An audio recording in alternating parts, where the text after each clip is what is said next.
Have you ever felt that nagging feeling that you're just stuck? Wondering if you should just keep pushing or maybe stop? Well, today we're diving into Julia Keller's fantastic book, Quitting, and it makes a really bold argument that quitting isn't failure. It's actually one of the smartest, most powerful strategies you can have in life. The big question, right? We all face it.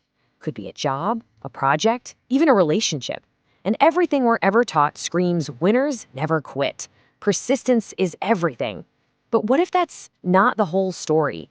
What if quitting, strategically, is the only way to actually move forward? Okay, think about it like this. Your life is a jar. It can only hold so much.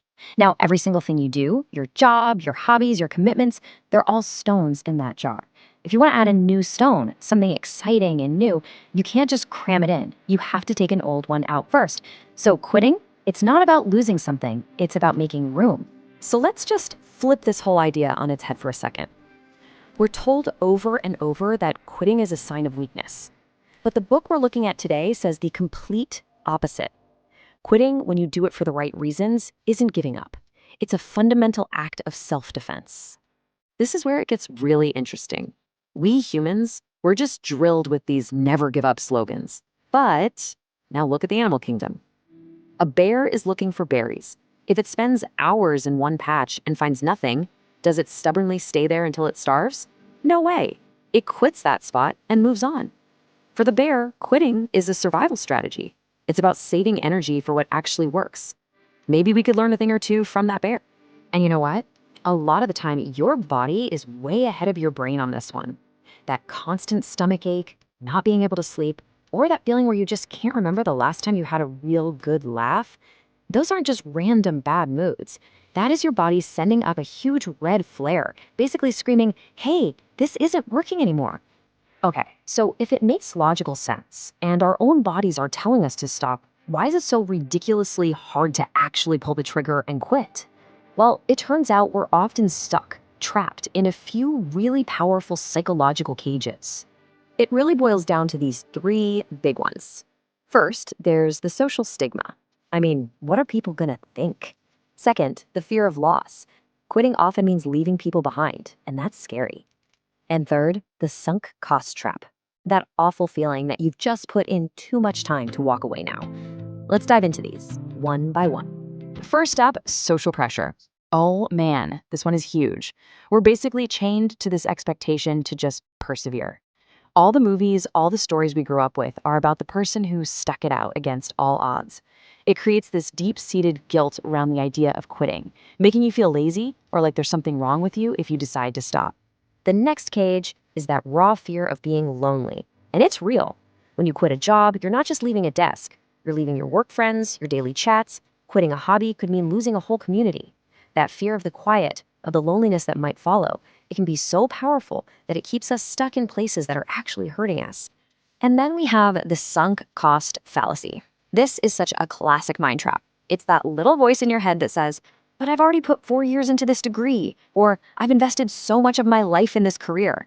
It makes us feel like if we stop now, all that past effort just goes down the drain, like it was a complete failure. Even when every logical part of our brain knows it's time to move on. All right, we get it. It's tough. So, how do you know when it's the right time? How can you tell the difference between just a rough patch that you should power through versus a true dead end? Let's get into a way to figure that out. It all comes down to asking yourself this one single crucial question. Look, every journey has its bumps. Everyone hits a slump, bad days, tough weeks. That's just life. But a fundamental mismatch, that is something else entirely. That's the feeling that you're not just on a bumpy road, you're on the wrong road altogether. So how can you tell them apart?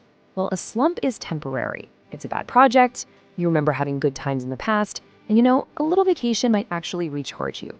A mismatch, on the other hand, feels like it has always been this hard. You can barely remember the last time you felt truly happy or successful. That frustration is just boiling over. That's not a slump. That's a signal. And when you're trying to figure this all out, you have to cut through the noise and ask, whose voice am I actually listening to? Is it my parents, my friends, society? Because here's the thing, they aren't walking in your shoes. You are. At the end of the day, the only opinion that truly matters here is your own. You've got to learn to trust that inner voice. Because ultimately, this is all about recognizing that you have the power. The creator of this material shared a personal story that just hits this point home perfectly. So he gets this job right out of university at 22, and almost right away he knows this is not it. The stress was piling up, his health was taking a hit, he just felt dead inside during the week. But he was totally trapped by those cages we talked about, the sunk cost of his education, the social pressure to stay. But then something shifted. He realized the fear of staying like that was actually way scarier than the fear of leaving. So at 24, he quit. And here's what he found, which is just so powerful.